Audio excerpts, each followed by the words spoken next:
On Monday, state lawmakers will be sworn in, and the official start of the 90th General Assembly will commence. The Speaker of the House will be Jeremy Gillum. Your Senate President is Jonathan Dismang. And all 134 legislators, we're one short, will be anxious to hear the words and experience the leadership of Arkansas's 46th Governor, Asa Hutchinson, who will be sworn in on Tuesday and deliver his first State of the State address. Republicans will have a nearly 2-to-1 margin with their majorities in both chambers. It is time now to talk politics. With our political roundtable, we have KATV's lead Capitol reporter Janelle Lilley and two of our newest Talk Business and Politics contributors, John Burris, representative for one more day, and Jessica DeLoach Sabin, married to a legislator for many more years to come. So welcome to everybody, and thank you for being here. Thank you. All right, so the swearing-in ceremony is going to happen for lawmakers on Monday, and you've been on the floor taking the oath of office. You've been on the floor with your husband taking the oath of office. What's that like? It's exciting. Everybody is really happy. For the most part, it seems. There's just a lot of really good energy in the air. Everyone's ready to get started. This is what they've been waiting for. So it's probably the happiest day of legislative session. Yeah, I agree. It usually snows. Everybody's still friends for the most part, unless you've been there before. But sometimes you forget that stuff at the beginning, and it takes a while for everybody to get mad at each other. But the first day's nice. And it's kind of like the first day back to school for reporters, isn't it? Or the last day of the session 2 years ago. That was one of the happiest days, too. After that 100 days, you're done.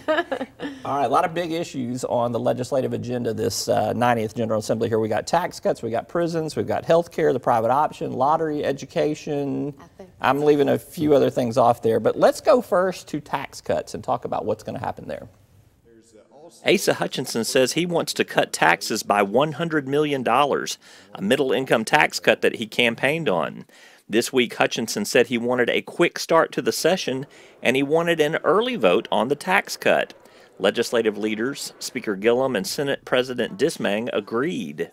Right, now some people have said you have to get your expenses lined up before you can figure out what your revenue is going to be and settle up what, whether or not you're going to be able to do these tax cuts.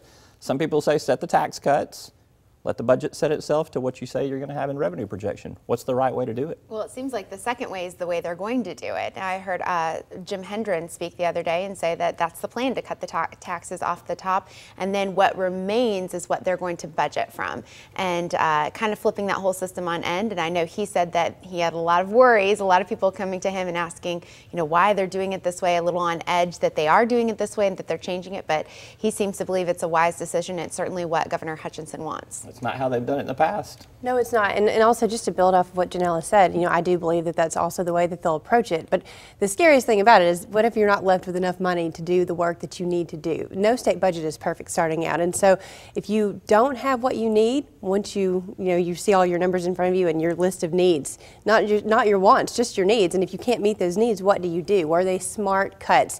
So it's living within your means, but knowing your means. And so hopefully they'll know what their means are going into this. John, you've tried to cut the budget before. You got bushwhacked on that attempt. I did, yeah.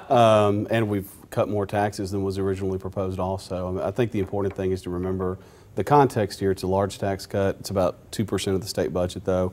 I think Governor Hutchinson's going to have a plan that includes how we actually fund government, but how do we reform it at the same time, and tax cuts are a part of that. And I'm glad to see that it's his priority to deliver on the campaign promise. And I think the budget, it's a $5 billion plus budget. The tax cuts are going to be about $100 million of that. I think there's room to do it, and I think it's smart to do it quick. Well, you see the room when you look at the end of the year and we deal with the GIF money, which you're so familiar with. I mean, it's something that you've seen in the last few years that there is money there. As you were saying, though, Jessica, you never really know until you get there. I think another interesting kind of thing to fold into this argument, and it'll play out over the course of the 3 or 4 months of the session, the economy's been doing pretty well. I mean, at the halfway point in the state's fiscal year, we're up $44 million over forecast. I wouldn't be surprised to see, with some of the economic indicators that I'm seeing, that we may be finished with another $60 million additional in the next 6 months. There's your $100 million right there. I think you're absolutely right. I mean, you look at the forecast, you look at what's going on, I think, again, small numbers. Duncan Baird, the budget director, who we all know very well, it's about he squeaks when he walks. He's so tight, and he's going to give the governor good numbers, and they're not going to do anything irresponsible. But again, we're talking about 2% of the state budget. part of a bigger plan, reform, and how do we change some of what we're doing in state government and the budgeting process. I think it's responsible. All right, let's talk about another issue that's going to be an enormous issue in this session, and that is prisons. When Asa Hutchinson met earlier in the week with some reporters for about an hour, he spent almost half of that time, I would budget or predict, talking about prison and parole issues. Let's see how that's going to play out. Estimates suggest that a new $80 to $100 million state prison needs to be built to house overflowing lockup facilities in overcrowded county jails. Lawmakers and the new governor opposed to new construction, already talking about alternatives such as altered sentencing guidelines, privatizing corrections, more reentry programs, and drug courts. All right, you've got this overcrowded prison situation at the state level. It is 3,500 more prisoners than the state can handle. Then there's another 2,100 in county jails right now that should be in state prison facilities. I mean, that's almost a 40% overcapacity rate that you've got there. You cannot shave that many people off of your system without building another prison, can you? Well, and one of the things as a reporter covering this issue that you hear from is from the county jails. I mean, you hear from the local sheriffs who are just stretched so thin. I know Pulaski County, one of them, they kept having to shut down. They weren't even able to take their own people in because they had so many beds filled with state inmates. So there is a lot of built up frustration there. And I think honestly that the governor-elect is hearing that. And that's why this issue he wants to address so quickly. But what I'm hearing from folks who are in the House and the Senate, there's really no appetite to build another prison.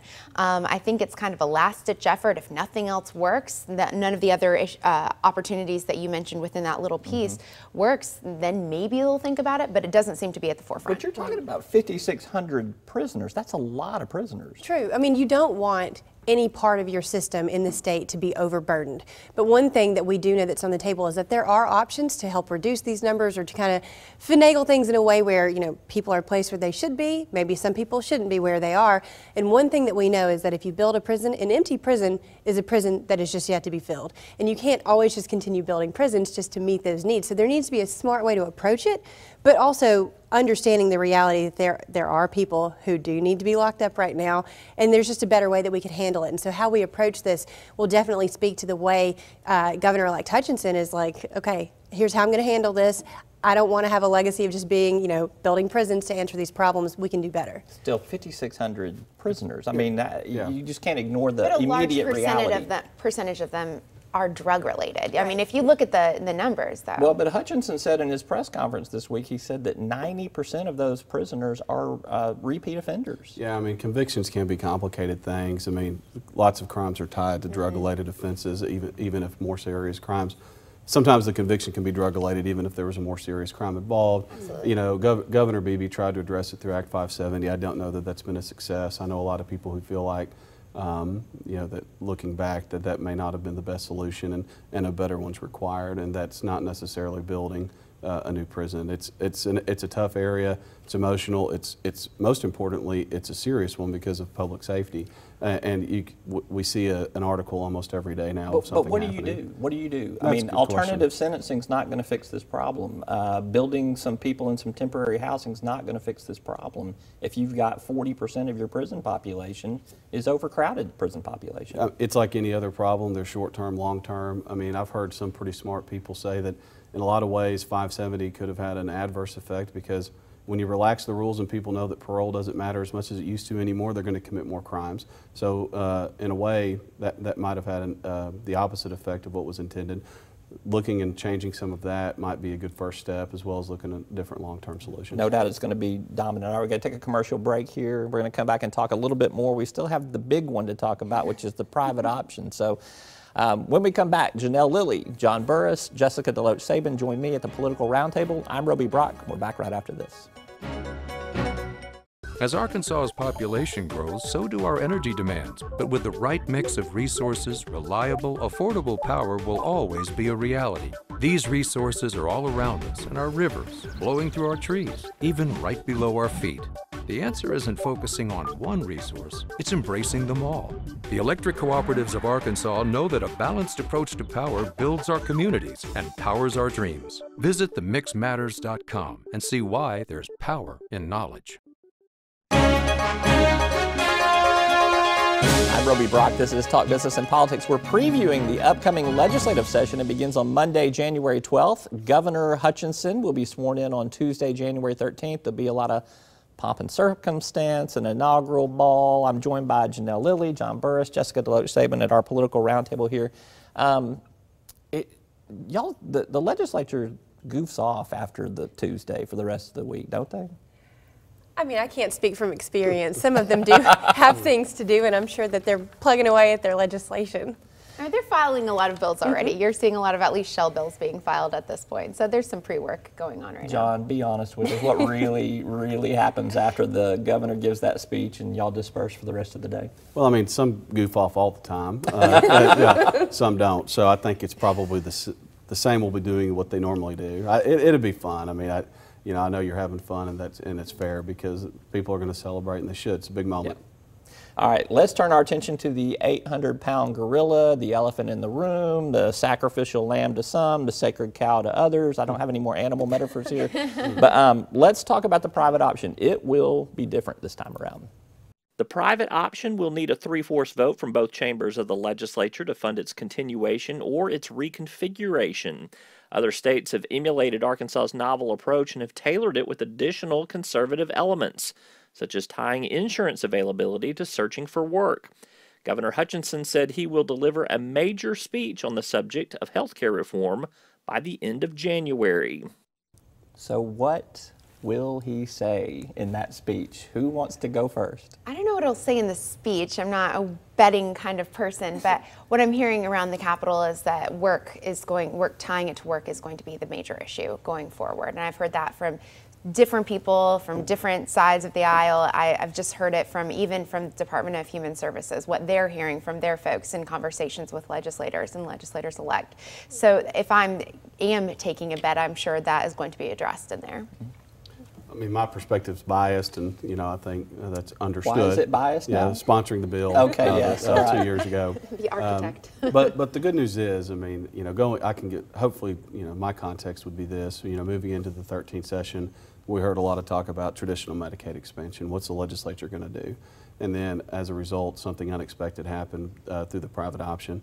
Going into 13, it was a conversation of a yes or no vote on reauthorization. You saw some amendments added that changed the program, and the conversation changed then. Governor Hutchinson's going to set his own conversation. He's going to set his own program. He's a very smart guy. He's been around government essentially his whole life. There's a lot of people with opinions here, myself included, or there in the Capitol. But at the end of the day, he's going to set his agenda, and I think in a lot of ways it can be bigger and above some of what we've seen over the past couple years. And I think he's the kind of leader that's going to do that, and we'll find out what it is when he announces it. Jessica? Well, I think that there are a lot of successes that we've seen from the private option so far, and so it is my hope that there will be some acknowledgement of what those successes have been, because I do know that there are plenty of people who are newcomers to the Capitol, and they're going to want to see some changes because they did have platforms during their campaigns where they said, I don't want this. But I think the reality of all the benefits will set in, and I do think that there is a way to maintain it and to also make some of these individuals happy as well. So I'm hopeful that the successes will be acknowledged early on. He's got to lay out a vision for health care. Does it include the private option, but under some other title? That's a really good question. I feel like as my first session to cover the Capitol was the one where, they created it, and it was just to see it shaped very slowly in the committees over a very long period of time, and then towards the end of this session, it was, everybody's in, that's all you're talking about, nothing else. And then, of course, the reauthorization. I've got to believe it's got to be addressed early this time. We know what the game is. We know what the game is now. We know what the rules are. And I just can't imagine that it's going to be like it was the first time, and that it's going to be a slow-moving process and sped towards the end. I've got to believe it's got to be towards the top. I don't think there will be multiple votes like we saw in the past. Yeah, I think it gets hammered out beforehand. And maybe more than one vote, but there won't be the multiple votes that we saw last time. I mean, leadership changes, personalities change, policy changes, and so I couldn't be thrilled to death to be sitting here and let some other folks carry this. And again, I think Governor Hutchinson. I've got a lot of respect for him. I know most folks do. He's going to make his own announcement, make his own plan, and again, he's got a chance, in my belief, to kind of reset the conversation. I don't want him to to fall into some of the, he doesn't have to fall into some of one camp or the other. It's a lot different with the governor, and he's controlling things now, and he's going to set his program the way he wants to, be it private option or Medicaid as a whole. And I hope and I do believe that he's going to do that regardless of the private option. I have talked to some Democratic leadership, as a matter of fact, that has said that they're not going to vote in bloc unless there are some concessions made as well. So you got this workforce tie-in that you mentioned that is, a possibility. Yeah. We've adopted the transportation waiver, the independent savings accounts. Are those still on the table for negotiation between Republicans and Democrats on whatever this vision for health care is? Well, all of this stuff moves so quickly, and I think it would be premature, I guess, at least for me, I feel like it's premature to say what's on the table, because once you get in there, it seems like it moves incredibly fast, and so some things have a way of getting themselves worked out, other things not so much, and it's really just where the Democrats set their priorities. They're going to come out, hopefully, saying what it is that they want, and it will be known from the start. And so I think that that's where you're going to see, hey, here's where we're willing to stick our necks out. Do you think Democrats are going to get out there early? I think they're going to sit back and wait and see. I mean, my advice would be to sit back. Okay. That is my advice. But. Yeah, well, I mean, hey, the interesting thing about Arkansas that we all know is it only takes 26 to hold up something. Right. And the conversation that I'm hearing, that I know most folks are, is that, that's certainly something that goes both ways. When I was the minority leader, I blocked appropriations. And as soon as we won the majority, my perspective on that changed when I was the one trying to pass it. And so it'd be interesting to see how that dynamic changes with the Democrats. I'm in no way knowledgeable on what their strategy would be, of course. But they're not inviting you into the hen house. I'm not going to those caucus meetings, but it'd be interesting to watch. Yeah. Who are the big players in the private option you think to keep an eye on? I mean, I think Senator Hendren is certainly one, especially in his new leadership role over in the Senate. I honestly think that you're going to see Representative Gillum really step up. I mean, he's known as someone who, he's kind of a quiet guy, but he is so well liked among everyone. I've never heard anyone say a bad word about him. So I really feel like with that kind of personality, you're going to see him go in the same line as Speaker Carter. I mean, he did a lot behind the scenes that I certainly don't know about. I'm sure you know what happened, but things that it never got out to the press, and how much influence was really asserted there. I mean, I don't know, Joyce Elliott wouldn't surprise me. She was one of your 10 legislators to watch. It wouldn't surprise me as now being, the person that she is, ready to go into these committee meetings and wreak some havoc. So, yeah. Who do you think's a driver on the private option? A lot of who she said is correct. I mean, the minority is the minority. They still have a voice, and that's always fair to acknowledge. Out of the Republicans, some of the ones that we all know, Senator Sanders, Senator Dismang, even though he's a little bit more focused on keeping the Senate together, but he'll still be an important voice.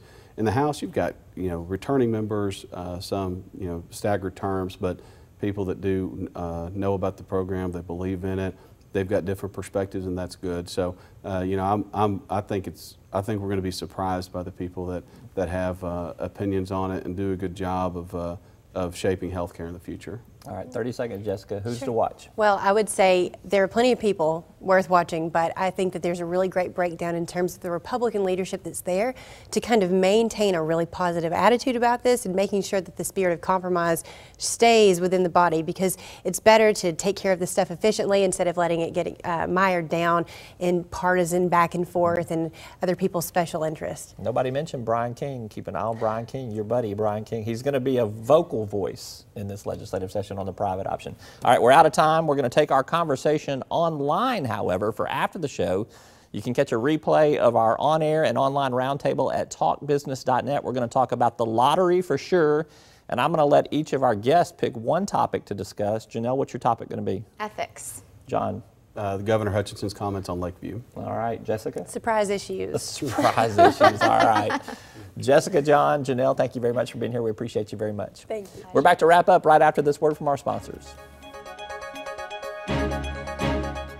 A farmer understands the needs of every season, and so do Farm Bureau members.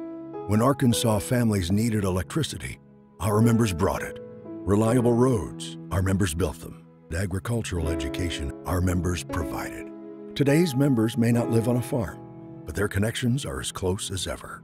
So when that difficult season comes, no member has to face it alone. For every season, Arkansas Farm Bureau. Join today. And welcome back to our online edition of our Talk Business and Politics Roundtable. Jessica DeLoach Sabin, John Burris, Janelle Lilley, all joining me. We're continuing where we left off on air here. We're talking about the legislative session, what's going on. I wanted to get to the lottery as a topic for us to talk about. So let's see what has kind of been at work with the lottery here for the last several weeks. Senator Jimmy Hickey of Texarkana has been leading the charge to change the state's scholarship lottery.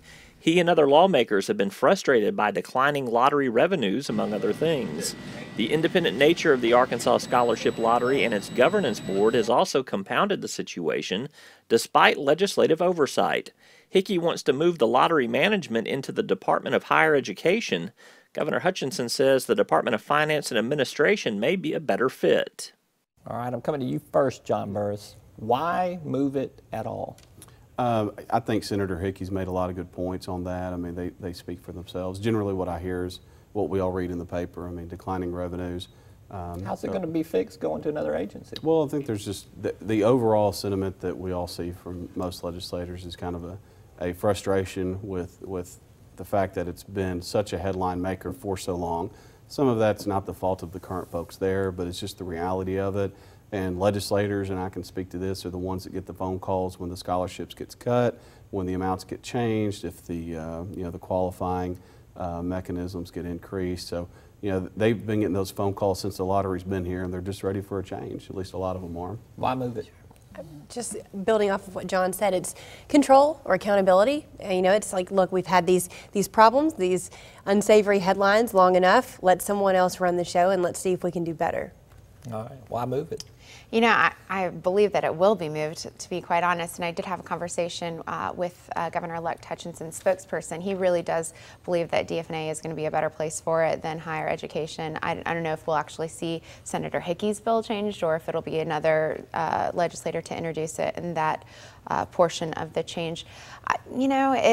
From what I'm seeing, I was there when they had to rearrange the amount of scholarship given to each individual recipient. I got a kid in college. I've felt the experience and of it. But that's what you saw. You saw protesters in the Capitol steps. You had people, very concerned about it. So they were very vocal when that bill went through. And, I know I did interviews with parents and, like yourself, who were frustrated in that. I can't imagine actually being the legislator and receiving those phone calls. And so I understand in an observational sense, why there would be frustration about this. I don't know if actually moving it is going to change anything. Well, that's my point is I think that what is dictating what's happening with the lottery is beyond anyone's control. I mean, it's economic forces, and it's the fact that in any type of maturation process of a state lottery, it always starts declining by year 3, 4, and 5. But from an optics perspective, which is half of the battle, we all know, what it looks like,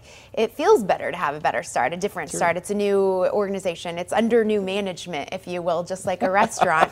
And so it looks better. And so whether or not it's effective or not is to be seen. I would have to say this. I mean, we all know the reality here, which was then Lieutenant Governor Halter passed the bill. A lot of people didn't like him. And so then he left office to run for something else, and the implementation has been far from smooth.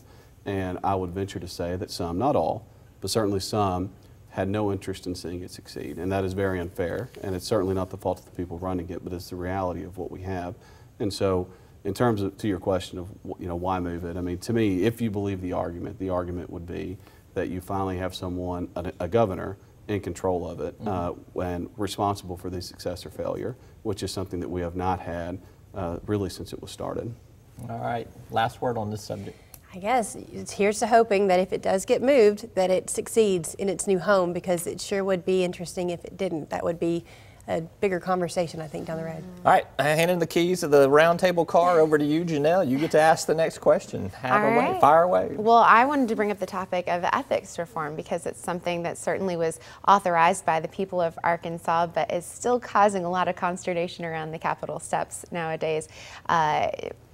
Representative Sabin filed the shell bill just the other day, and we'll see how it looks with the enabling legislation. But how quickly do you think, you would know probably better than anyone, we're going to get to this? And, you know, in the meantime, what does it mean for lawmakers and for lobbyists who maybe don't fully understand the laws? Sure. Well, there is some education that still needs to be done around this piece of legislation. As with any piece of legislation that is so large, there is a bit of a gray area that we currently exist in because we don't know who is accountable for enforcing the rules right now. And we know that once this bill, that this shell bill that you referred to, once everything is filled in and it's passed, which hopefully would be done sooner than later, then you'll have some accountability. There will be far more rules for people to follow by, but for now, I think things are clear enough to prevent people from making a misstep. That's at least the hope. That said, there is still some confusion, but it is certainly, it's an interesting piece of legislation for sure. I mean, there are so many moving parts to it, and I think that there are some parts that haven't even really been discussed that should be, because it was really substantial ethics legislation that passed in our country, and it was done in a bipartisan spirit, and you know, it's just fascinating to me. I mean, I agree completely. All this hand-wringing, I mean, we've joked about it. People love to have something to talk about, even if it's not that complicated. I mean, the legislation, I mean, I don't know if it's perfect or not. I guess I do, because nothing is. But, you know, to Representative Sabin, Senator Woods, I mean, they kind of get the brunt into everything right now. But, you know, to me, people have complained about the way it was for a long time, and so this is something different. They're going to figure out how it should be. I mean, there's some questions, sure, but it's not physics. They're going to figure it out. The legislature will adjust, and it'll be better. I think it takes a long time, though, for it to get in place, because maybe the bill gets through quickly and there's a little bit of clarity on some of those issues, but then the Ethics Commission's probably going to get the ability to promulgate rules and regs. There will be cautionary tales. That is going to take a long time to process. There's got to be an open comment period for the public, and then they got to come back and then adopt the rules, and then it's got to go through legislative review now because of Amendment 1 that got passed. And I mean, I'm not going to be surprised if we're in June or July and people are still going, when is this thing going to finally wrap up? So I think there's still going to be a lot of question marks. It's a good question, though. Yes. Mr. Burris, you get to ask the next question of our roundtable. It's a little bit statement, a little bit question, but Governor-elect Hutchinson made some interesting comments last week on Lakeview and the 350 number that we see. It's been hotly contested. I had some bills early on in my time in the legislature changing some things to do with that, but very passionate issue. I thought it was very interesting that he mentioned that, because in a lot of people's minds it's been settled for a long time. So I was curious to see if y'all had any perspective or thoughts on that as far as what people are saying, if there's a real appetite to readdress that. I mean, I was there and I thought his comments were pretty thoughtful. I mean, this wasn't something that he leaped into just on a whim. I mean, he had certainly given it some thought. He said it hadn't really come up on the campaign trail that much, but I think that he'll probably wind up putting some sort of task force together to study it, to buy a little bit more time and get a little bit more ownership in it. And the question will be, does it unbuckle the Lakeview decision and cause us to get back into litigation again? The points that he made, though, in terms of the factors could be, they're not academically, they don't have poor grades in the school, and they're not in financial trouble, yet they're just getting shut down because of an arbitrary number. Right. I can see the argument on that. I think the legislature will go along with it, with the majorities. Well, and I think any issues dealing with education can always be controversial. People care very much about the education of their children, and it's an ever-evolving process. Education is one of the biggest issues in our time. It will always be a huge issue, and so I think that this issue is being taken up as a matter of fairness. I think that Governor-elect Hutchinson really does care. He's just wanting to do the right thing, and it's a hard conversation to have, but one that you can't run from. So I do think, I'm kind of agreeing with what you're saying here about the legislature going along with this, because there needs to be an answer and there needs to be fairness across the board. Yeah, the idea of granting some waivers for exceptional circumstances, you know, going into that. But I will say on the other side, you have a lot of people who this is a very emotive case for them. It's very closely tied to their hearts, and who really don't want to see any change, even if it's reasonable, like even if it's well thought out or coming from a good place and, you know, the governor's perspective. They remember how it was before, and they don't want to weaken in any way the current standing. So I think you're going to see a fight no matter what, just because of the emotional connection. We there. like fights. It's good for news. All right, Jessica, you get the last question. Sure. Okay. So, what non-economic controversial issues will we see during this legislative session? You know, we had 4 big ones the last time around, and they all ended up in lawsuits. So, what are we planning on seeing this time? I think you're just going to run down the list of those for everything that the Supreme Court's addressed this past summer or into the fall. We're going to see another bill, and that would be my guess. Right. My last vote was to override a veto, and you know, Which one was it? Well, that was during the fiscal session and the appropriation bill. Right. I think it was Senator Dismang's special language Right. on taxes, but I did 3 or 4 others. To your point, they were always the fun votes.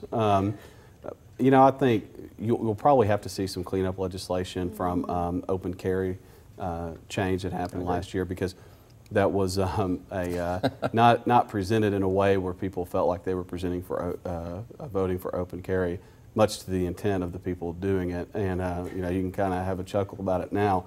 They're all my good friends, but they're going to have dicey there for a while. There were some people making street protests. Yeah, well, yes, it was, and you know, I think those protests have subsided a little bit, but nonetheless, you're going to have to see some changes to that.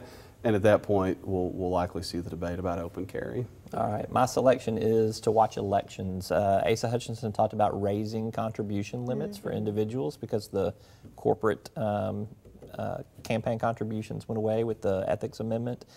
And he hinted that there were many other things that should happen with election reform, but he didn't go deep into the details. I think that'll be interesting to watch there. All right, it's been a great roundtable. Thank y'all all very much for participating. Janelle, John, Jessica, thank you so much. Great. And thank you for watching our online extended version of our political roundtable. You can keep up with our legislative coverage throughout the day, each and every day at the session at talkbusiness.net. Thanks for watching.